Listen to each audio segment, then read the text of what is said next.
একটা পুরুষকে আপনি ৩-৪ দিন ঘরের মধ্যে আটকে রাখবেন, তাকে বাইরে যেতে দেবেন না। সে দেখবেন ৩-৪ দিন পর তার মনে হবে যেন সে আধমরা হয়ে গেছে, কারণ সে বাইরে যেতে পারেনি বলে।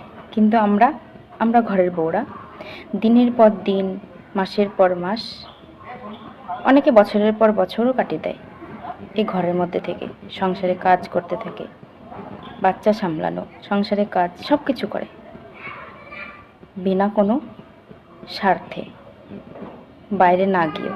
কিন্তু একটা ছেলেকে যদি বাইরে না যেতে দেওয়া হয়, তার মস্তিষ্ক ঠিক থাকে না। তারা বাইরে যায়, খোলা বাতাসে নিঃশ্বাস নিতে পারে, কিন্তু ঘরের বউরা সেটাও পারে না।